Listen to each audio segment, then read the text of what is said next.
Hello जय हिंद नमस्कार दोस्तों, आप सभी का स्वागत है आपके अपने YouTube channel online GK free classes में। आज के इस क्लास में हम आरआरबी एनटीपीसी एग्जाम 2024-25 के लिए छठा मॉडल पेपर लेकर आए हैं और इस छठे मॉडल पेपर के अंदर हम बहुत ही इंपॉर्टेंट क्वेश्चनों को कवर करेंगे और ये सभी क्वेश्चन आपके रेलवे एनटीपीसी एग्जाम 2024-25 के लिए इंपॉर्टेंट रहेंगे।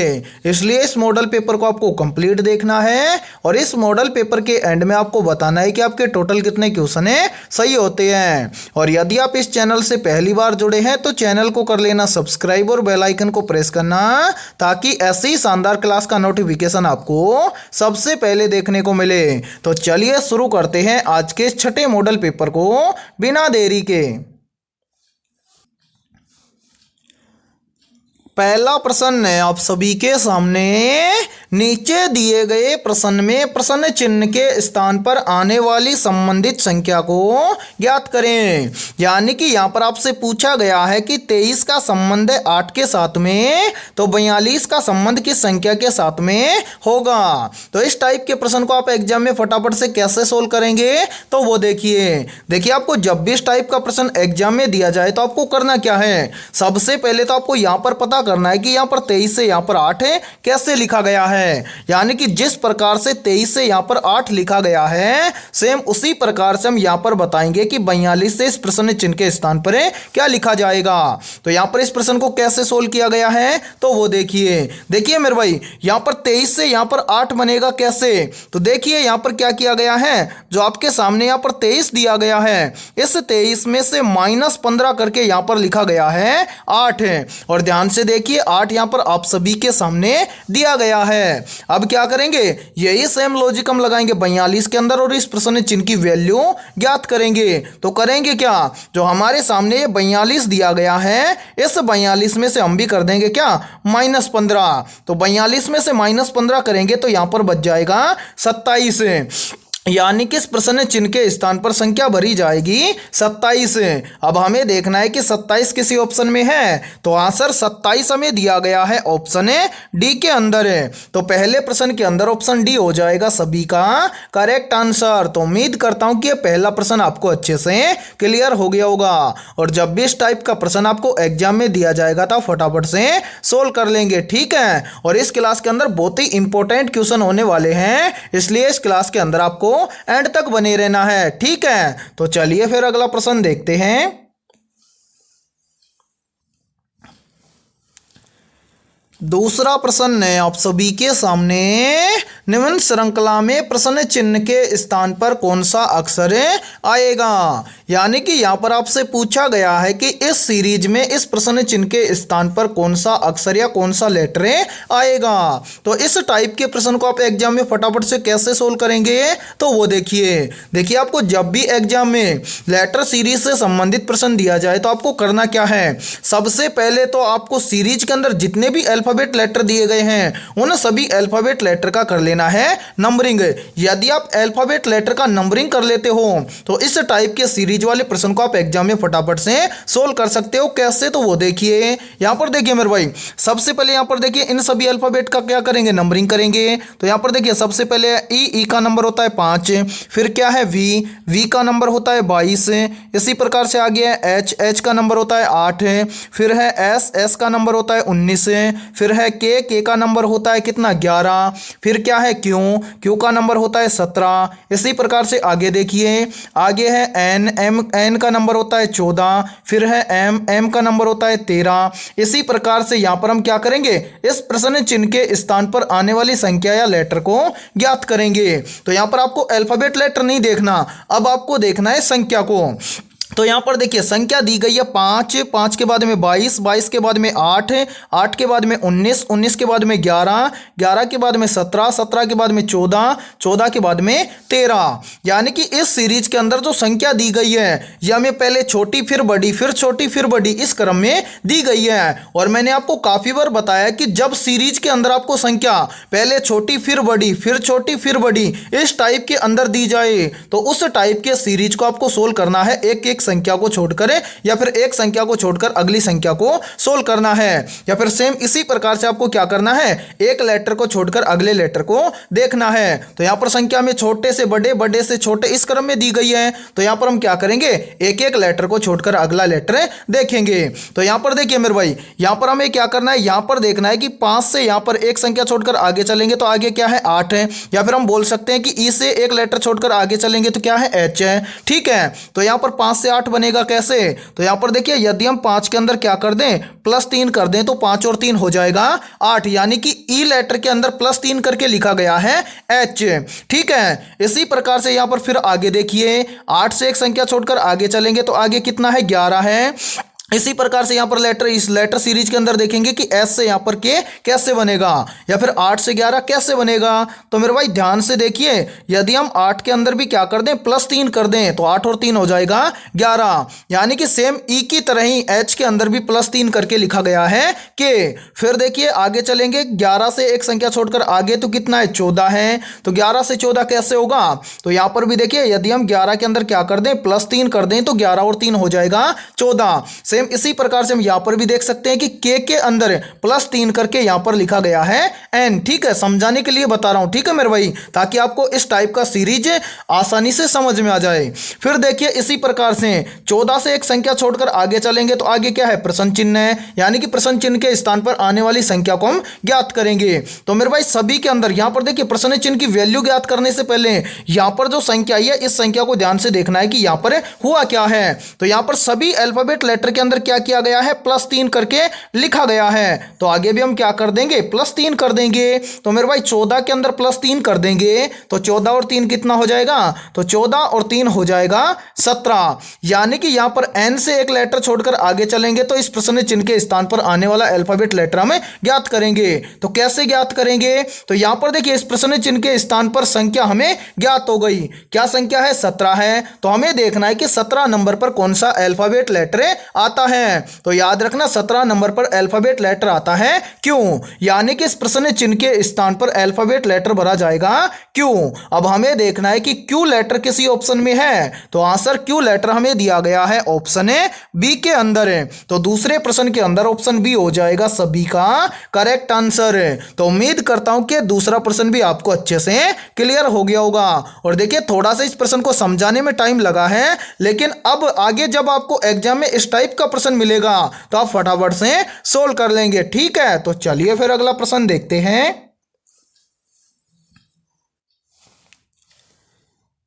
तीसरा प्रश्न है आप सभी के सामने, नीचे दी गई श्रृंखला श्रेणी में प्रश्न चिन्ह के स्थान पर आने वाली संख्या को ज्ञात करें। यानी कि तीसरा प्रश्न आप सभी के सामने सीरीज से संबंधित प्रश्न दिया गया है और आपसे पूछा गया है कि इस सीरीज में इस प्रश्न चिन्ह के स्थान पर कौन सी संख्या आएगी। और यह प्रश्न आरआरबी एनटीपीसी एग्जाम 2021 के अंदर पूछा गया प्रश्न है। तो इस टाइप के प्रश्न को हम एग्जाम में सोल्व कैसे करेंगे, तो वो देखिए मैंने आपको काफी बार बताया कि जब भी आपको एग्जाम में सीरीज से संबंधित प्रश्न दिया जाए तो आपको क्या करना है, सबसे पहले तो आपको यह देखना है कि सीरीज में आपको क्या क्या दिया गया है। तो यहां पर देखिए सीरीज में दिया गया है 43, 43 के बाद में 45, 45 के बाद में 50, 50 के बाद में 60 और 60 के बाद में आपसे पूछा गया है कि इस प्रश्न चिन्ह के स्थान पर कौन सी संख्या आएगी।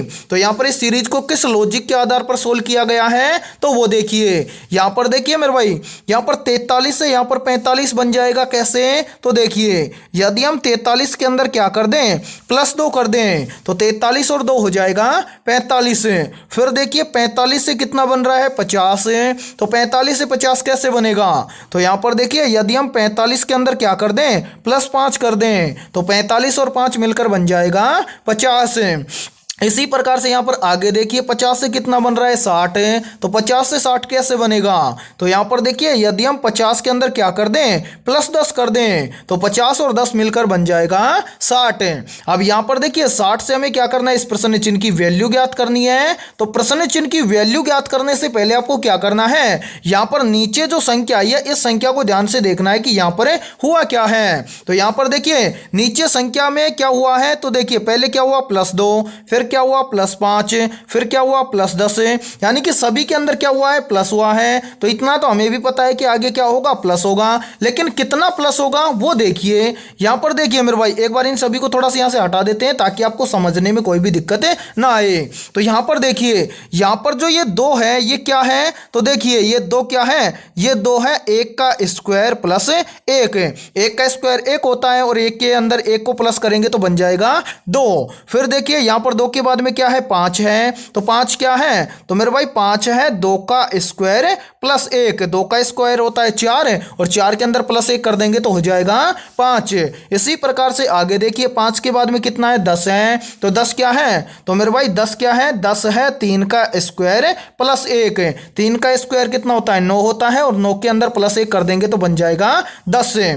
अब यहां पर देखिए 10 के बाद में यहां पर कितना प्लस होगा तो वो देखेंगे कैसे। तो देखिए यहां पर देखिए सबसे पहले क्या हुआ है 1 का स्क्वायर प्लस 1, उसके बाद में हुआ है 2 का स्क्वायर प्लस 1, फिर हुआ है 3 का स्क्वायर प्लस 1। तो यहां पर इस प्लस के आगे आने वाली संख्या को ज्ञात करेंगे कैसे, तो यहां पर कंटिन्यू हम भी कर देंगे 4 का स्क्वायर प्लस 1। 4 का स्क्वायर कितना होता है, 4 का स्क्वायर होता है 16 और 16 के अंदर प्लस 1 कर देंगे तो 16 और 1 हो जाएगा 17, यानी कि 10 के बाद में यहां पर प्लस होगा 17। अब इस प्रश्न चिन्ह की वैल्यू कैसे ज्ञात करेंगे, तो वो देखिए यदि हम इस 60 के अंदर इस 17 को प्लस कर देंगे तो इस प्रश्न चिन्ह की वैल्यू ज्ञात हो जाएगी। तो यहां पर थोड़ा सा ध्यान से देखिए, यहां पर देखिए मेरे भाई 60 के अंदर यदि हम +17 कर देंगे तो 60 और 17 कितना हो जाएगा, तो 60 और 17 हो जाएगा 77, यानी कि इस प्रश्न चिन्ह के स्थान पर संख्या भरी जाएगी 77।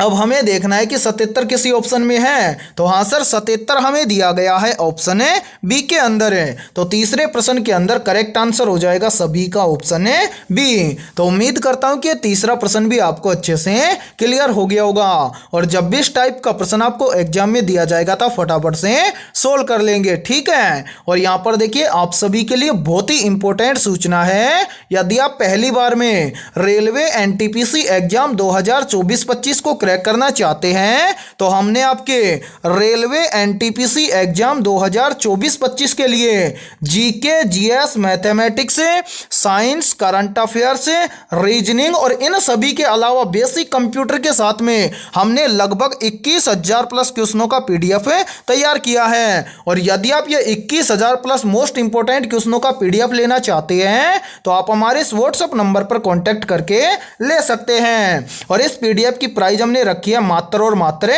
51 रुपए, यानी कि 51 रुपए की फीस के अंदर आपको 21,000 प्लस क्वेश्चनों का पीडीएफ दिया जाएगा।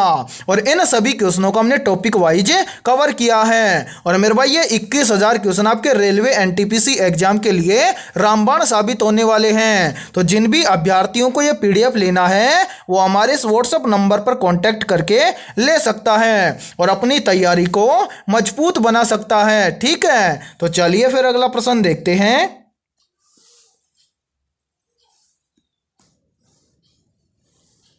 चौथा प्रश्न है आप सभी के सामने, उस वैनारेख का चयन करें जो दिए गए वर्गों के बीच संबंध को दर्शाता हो। यानी कि चौथा प्रश्न आप सभी के सामने वेन डायग्राम से संबंधित प्रश्न दिया गया है और आपसे पूछा गया है कि कंप्यूटर, मॉनिटर और कीबोर्ड का सही वेन डायग्राम किस प्रकार का बनेगा।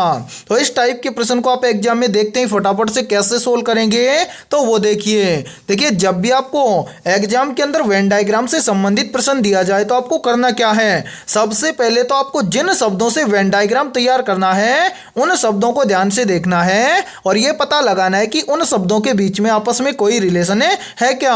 यदि आपको रिलेशन पता चल जाएगा तो इस टाइप के प्रश्न को आप एग्जाम में फटाफट से सोल्व करेंगे। कैसे, तो वो देखिए सबसे पहले यहां पर देखिए, यहां पर हमारे सामने 3 शब्द हैं जिससे हमें क्या करना है, वेन डायग्राम तैयार करना है। तो देखिए पहला शब्द है कंप्यूटर, दूसरा शब्द है मॉनिटर और तीसरा शब्द है कीबोर्ड।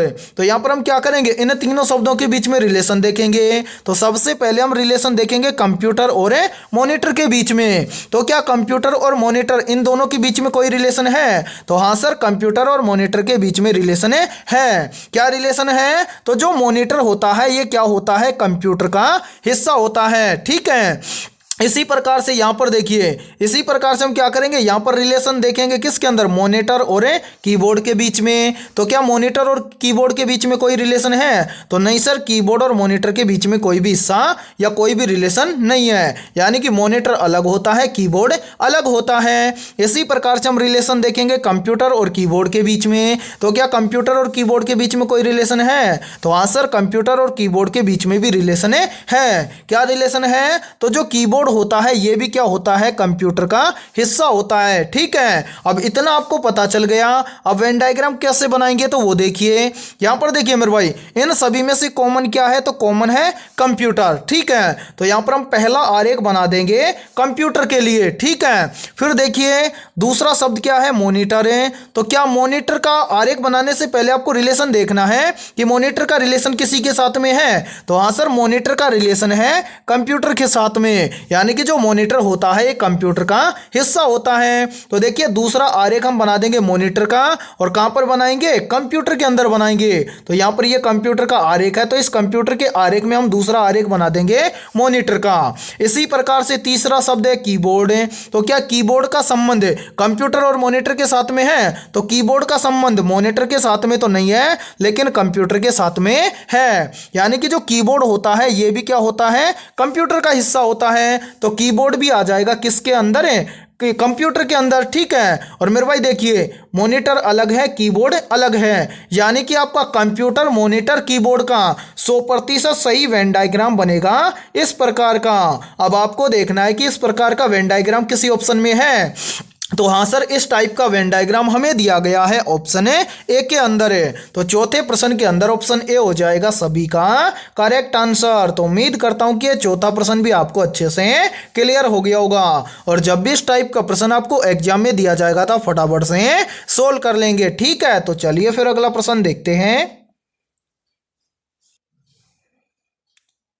पांचवा प्रश्न है आप सभी के सामने, नीचे दिए गए विकल्पों में से विषम या भिन्न विकल्प को ज्ञात करें। यानी कि यहाँ पर आपसे पूछा गया है कि इन चारों विकल्पों में से भिन्न या विषम विकल्प कौन सा है। तो इस टाइप के प्रश्न को आप एग्जाम में फटाफट से कैसे सोल्व करेंगे, तो वो देखिए जब भी इस टाइप का प्रश्न आपको एग्जाम में दिया जाए तो आपको क्या करना है, सबसे पहले तो यहाँ पर आप सभी के सामने जो चार विकल्प दिए गए हैं इन चारों विकल्पों को ध्यान से देखना है। और यदि आप इन चारों विकल्पों को ध्यान से देखोगे तो किसी न किसी प्रकार से इन चारों विकल्पों में से तीन विकल्प क्या मिलेंगे, एक समान मिलेंगे, और इन तीन के अलावा एक विकल्प इन तीन से भिन्न या अलग मिलेगा। और उस भिन्न या विषम विकल्प का हमें क्या करना है, चयन करना है। कैसे करेंगे तो वो देखिए, यहां पर देखिए मेरे भाई एक बार इन सभी का से थोड़ा सा हटा देते हैं ताकि आपको समझने में कोई भी दिक्कत ना आए।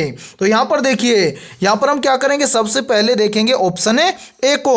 ऑप्शन ए में हमें संख्या दी गई है 17 और 6। तो यहां पर हम क्या करेंगे, सबसे पहले तो इस 6 को इस 17 में से घटा के देखेंगे।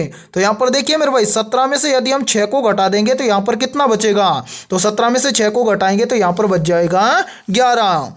इसी प्रकार से हम क्या करेंगे, ऑप्शन बी को देखेंगे। ऑप्शन बी में हमें संख्या दी गई है 24 और 13। तो यहां पर हम क्या करेंगे, 13 को 24 में से घटा के देखेंगे। तो यहां पर देखिए 24 में से यदि हम 13 को घटा देंगे तो मेरे भाई यहां पर कितना बच जाएगा, तो 24 में से 13 को घटाएंगे तो यहां पर बच जाएगा 11। इसी प्रकार से हम क्या करेंगे, ऑप्शन सी को चेक करेंगे। ऑप्शन सी में हमें संख्या दी गई है 31 और 15। तो यहां पर हम क्या करेंगे, 15 को 31 में से घटा के देखेंगे। तो यहां पर देखिए यदि हम 31 में से 15 को घटा देंगे तो यहां पर कितना बचेगा, तो मेरे भाई 31 में से 15 को घटाएंगे तो यहां पर बच जाएगा 16। इसी प्रकार से हम क्या करेंगे, ऑप्शन डी को चेक करेंगे। ऑप्शन डी में हमें संख्या दी गई है 38 और 27। तो यहां पर भी हम क्या करेंगे, इस 27 को इस 38 में से घटा के देखेंगे। तो यहां पर देखिए यदि हम 38 में से 27 को घटा देंगे तो यहां पर भी कितना बच जाएगा, यहां पर बच जाएगा 11। अब मेरे भाई यहां पर देखिए यहाँ पर भी 11 है, यहाँ पर भी 11 है, यहाँ पर भी 11 है, यानी कि ऑप्शन ए, ऑप्शन बी और ऑप्शन डी ये तीनों के तीनों तो क्या है, समान है। यानी कि पहली संख्या में से यदि हम दूसरी संख्या को घटा देंगे तो कितना आ रहा है, 11 आ रहा है। लेकिन ऑप्शन सी के अंदर क्या हो रहा है, यदि हम पहली संख्या में से दूसरी संख्या को घटा देंगे तो यहां पर कितना बच रहा है, 16 बच रहा है। तो तीन तो समान है और एक क्या है, अलग या भिन्न है, और भिन्न ही हमसे पूछा गया है। तो यहां पर देखिए चारों विकल्पों में से करेक्ट विकल्प या करेक्ट आंसर हो जाएगा सभी का ऑप्शन है सी। तो उम्मीद करता हूं कि ये पांचवा प्रश्न भी आपको अच्छे से क्लियर हो गया होगा, और जब भी इस टाइप का प्रश्न आपको एग्जाम में दिया जाएगा तो फटाफट से सोल्व कर लेंगे। ठीक है, तो चलिए फिर अगला प्रश्न देखते हैं। छठा प्रश्न है आप सभी के सामने, किस भारतीय स्वतंत्रता सेनानी को लाल बाल पाल की तीकड़ी में शामिल किया गया था? या फिर देखिए इस प्रश्न को एग्जाम में ऐसे भी पूछ लिया जाता है कि निम्नलिखित में से किन स्वतंत्रता सेनानियों को लाल बाल पाल के नाम से जाना जाता है? तो यहाँ पर देखिए इन चारों में से करेक्ट आंसर हो जाएगा सभी का ऑप्शन है डी, यानी कि लाल बाल पाल के नाम से बाल गंगाधर तिलक, लाला लाजपत राय और विपिन चंद्र पाल को जाना जाता है। या फिर हम यहां पर बोल सकते हैं कि भारतीय स्वतंत्रता सेनानी लाल बाल पाल की तीकड़ी में शामिल किया गया है बाल गंगाधर तिलक को, लाला लाजपत राय को और विपिन चंद्र पाल को। ठीक है, तो करेक्ट आंसर हो जाएगा छठे प्रश्न के अंदर सभी का ऑप्शन है डी। और मेरे भाई याद रखना, काफी बार एग्जाम के अंदर पूछ लिया जाता है कि गर्म दल के नेता कौन थे, तो याद रखना ये तीनों के तीनों यानी कि बाल गंगाधर तिलक, लाला लाजपत राय और विपिन चंद्रपाल या बिपिन चंद्रपाल, ये तीनों के तीनों क्या थे, गर्म दल के नेता थे। ठीक है, तो प्रश्न 100% इसी टाइप से बनता है और पूछा भी जाता है काफी बार एग्जाम के अंदर कि गर्म दल के नेता कौन थे। ठीक है, तो चलिए फिर अगला प्रश्न देख लेते हैं। सातवां प्रश्न है आप सभी के सामने, भारत का पहला जल विद्युत संयंत्र कहाँ स्थापित किया गया था? मोस्ट इंपोर्टेंट प्रश्न है ये, चाहे तो आप इस प्रश्न का स्क्रीनशॉट भी ले सकते हैं क्योंकि ये प्रश्न बार बार एग्जाम के अंदर रिपीट होता है। तो जल्दी से बताइए कि इन चारों में से करेक्ट आंसर क्या होगा। और आपसे पूछा गया है कि भारत का पहला जल विद्युत संयंत्र कहाँ स्थापित किया गया था, तो यहाँ पर देखिए इन चारों में से करेक्ट आंसर हो जाएगा बी का ऑप्शन है बी, यानी कि भारत का पहला जल विद्युत संयंत्र स्थापित किया गया था दार्जिलिंग में। तो करेक्ट आंसर हो जाएगा सातवें प्रश्न के अंदर सभी का ऑप्शन है बी। और यहां पर देखिए यदि ये क्लास आपको पसंद आ रही है तो जल्दी से एक बार इस क्लास को लाइक कर दीजिए, और यदि आप इस चैनल से पहली बार जुड़े हैं तो चैनल को कर लीजिए सब्सक्राइब और बेल आइकन को प्रेस करना ताकि ऐसी शानदार क्लास का नोटिफिकेशन आपको सबसे पहले देखने को मिले। तो चलिए फिर अगला प्रश्न देखते हैं। आठवां प्रश्न है आप सभी के सामने, पंचशील सिद्धांत पर हस्ताक्षर किन दो देशों के बीच हुए थे? तो यहां पर देखिए इन चारों में से करेक्ट आंसर हो जाएगा सभी का ऑप्शन है बी, यानी कि पंचशील सिद्धांत पर हस्ताक्षर भारत और चीन इन दो देशों के हुए थे। तो करेक्ट आंसर हो जाएगा आठवें प्रश्न के अंदर सभी का ऑप्शन है बी। तो चलिए फिर अगला प्रश्न देखते हैं। नौवां प्रश्न है आप सभी के सामने, निम्न में से रेड डाटा पुस्तक का संबंध किससे है? तो यहां पर देखिए इन चारों में से करेक्ट आंसर हो जाएगा सभी का ऑप्शन है डी, यानी कि रेड डाटा पुस्तक का संबंध है इन्हें सभी से। यानी कि ऑप्शन ए में है खतरनाक जीव जंतुओं की सूची से, ऑप्शन बी में है लुप्तप्राय पौधों की सूची से, और ऑप्शन सी के अंदर है लुप्तप्राय प्रजातियों की सूची से। तो इन तीनों के तीनों से संबंधित है रेड डाटा पुस्तक। तो करेक्ट आंसर हो जाएगा नौवें प्रश्न के अंदर सभी का ऑप्शन है डी। तो चलिए फिर अगला प्रश्न देखते हैं। 10वां प्रश्न है आप सभी के सामने, भारत में राष्ट्रीय उपभोक्ता दिवस कब मनाया जाता है? ऑप्शन ए है 15 मार्च को, ऑप्शन बी है 24 दिसंबर को, ऑप्शन सी है 5 जून को, और ऑप्शन डी है 26 जनवरी को। तो यहाँ पर देखिए इन चारों में से करेक्ट आंसर हो जाएगा सभी का ऑप्शन है बी, यानी कि भारत में राष्ट्रीय उपभोक्ता दिवस प्रत्येक वर्ष 24 दिसंबर को मनाया जाता है। तो 10वें प्रश्न के अंदर करेक्ट आंसर हो जाएगा सभी का ऑप्शन ऑप्शन है बी। तो चलिए फिर अगला प्रश्न देखते हैं। 11वां प्रश्न है आप सभी के सामने, निम्नलिखित में से कौन सा पदार्थ विद्युत का कुचालक है? ऑप्शन ए है तांबा, ऑप्शन बी है सिलिकॉन, ऑप्शन सी है प्लास्टिक और ऑप्शन डी है एल्यूमिनियम। तो यहाँ पर देखिए इन चारों में से करेक्ट आंसर हो जाएगा सभी का ऑप्शन है सी, यानी कि इन सभी में से जो प्लास्टिक पदार्थ है ये विद्युत का कुचालक होता है। तो 11वें प्रश्न के अंदर करेक्ट आंसर हो जाएगा सभी का ऑप्शन है सी। और मेरे भाई बाकी यहाँ पर याद रखना, तांबा, सिलिकॉन और एल्यूमिनियम ये तीनों के तीनों पदार्थ विद्युत के क्या होते हैं? सुचालक होते हैं। ठीक है, और इस प्रश्न का करेक्ट आंसर हो जाएगा सभी का ऑप्शन है सी। तो चलिए फिर अगला प्रश्न देखते हैं। 12वां प्रश्न है आप सभी के सामने, मानव शरीर में कौन सा हार्मोन रक्त शर्करा के स्तर को नियंत्रित करता है? वेरी वेरी इंपॉर्टेंट प्रश्न है ये, चाहे तो आप इस प्रश्न का स्क्रीनशॉट भी ले सकते हैं क्योंकि ये प्रश्न बार बार एग्जाम के अंदर रिपीट होता है। तो जल्दी से बताइए इन चारों में से करेक्ट आंसर है क्या होगा? आपसे पूछा गया है कि मानव शरीर में कौन सा हार्मोन रक्त शर्करा के स्तर को नियंत्रित करता है? तो यहाँ पर देखिए इन चारों में से करेक्ट आंसर हो जाएगा सभी का ऑप्शन है ए, यानी कि मानव शरीर में इंसुलिन नामक जो हार्मोन होता है ये रक्त शर्करा के स्तर को नियंत्रित करता है। तो 12वें प्रश्न के अंदर करेक्ट आंसर हो जाएगा सभी का ऑप्शन है ए। तो चलिए फिर अगला प्रश्न देखते हैं। 13वां प्रश्न है आप सभी के सामने, पानी का उच्चतम घनत्व किस तापमान पर होता है? तो यहाँ पर देखिए इन चारों में से करेक्ट आंसर हो जाएगा सभी का ऑप्शन है बी, यानी कि पानी का उच्चतम घनत्व होता है 4 डिग्री सेल्सियस तापमान पर। तो 13वें प्रश्न के अंदर करेक्ट आंसर हो जाएगा सभी का ऑप्शन है बी। तो चलिए फिर अगला प्रश्न देखते हैं। 14वां प्रश्न है आप सभी के सामने, रेडियोधर्मिता की खोज किसने की थी? या फिर देखिए इस प्रश्न को एग्जाम में ऐसे भी पूछ लिया जाता है कि निम्न में से रेडियोधर्मिता की खोज किस वैज्ञानिक के द्वारा की गई थी? तो यहाँ पर देखिए इन चारों में से करेक्ट आंसर हो जाएगा सभी का ऑप्शन है बी, यानी कि रेडियोधर्मिता की खोज वैज्ञानिक हेनरी बैक्वेरेल के द्वारा की गई थी। तो करेक्ट आंसर हो जाएगा 14वें प्रश्न के अंदर सभी का ऑप्शन है बी। और यहाँ पर देखिए आप सभी के लिए बहुत ही इंपॉर्टेंट सूचना है, यदि आप पहली बार में रेलवे एनटीपीसी एग्जाम 2024-25 को क्रैक करना चाहते हैं तो हमने आपके रेलवे एनटीपीसी एग्जाम 2024-25 के लिए GK, GS, science, basic computer, current affairs, reasoning और मैथमेटिक्स के लगभग 21,000 प्लस मोस्ट इंपोर्टेंट क्वेश्चनों का पीडीएफ तैयार किया है। यदि आप ये 21,000 प्लस क्वेश्चनों का पीडीएफ लेना चाहते हैं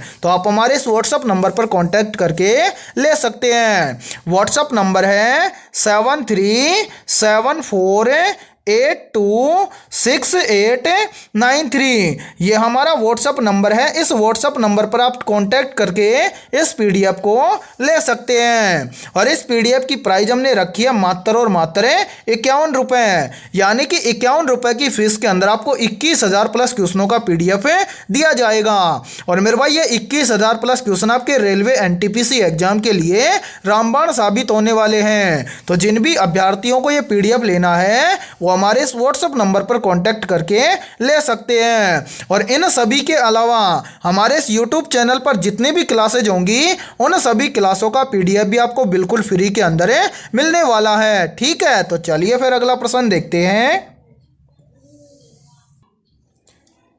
15वां प्रश्न है आप सभी के सामने, मानव शरीर की सबसे बड़ी हड्डी कौन सी है? तो यहाँ पर देखिए इन चारों में से करेक्ट आंसर हो जाएगा सभी का ऑप्शन है ए, यानी कि मानव शरीर की सबसे बड़ी हड्डी है फीमर हड्डी। तो 15वें प्रश्न के अंदर करेक्ट आंसर हो जाएगा सभी का ऑप्शन है ए। तो आज की इस क्लास में इतना ही। यदि ये क्लास आपको पसंद आई है तो जल्दी से एक बार इस क्लास को लाइक कर दीजिए। और यदि आप इस चैनल से पहली बार जुड़े हैं तो चैनल को कर लीजिए सब्सक्राइब और बेल आइकन को प्रेस करना, ताकि ऐसे ही शानदार क्लास का नोटिफिकेशन आपको सबसे पहले देखने को मिले। तो फिर मिलते हैं ऐसे ही बेहतरीन क्वेश्चनों के साथ सुबह 7 बजे।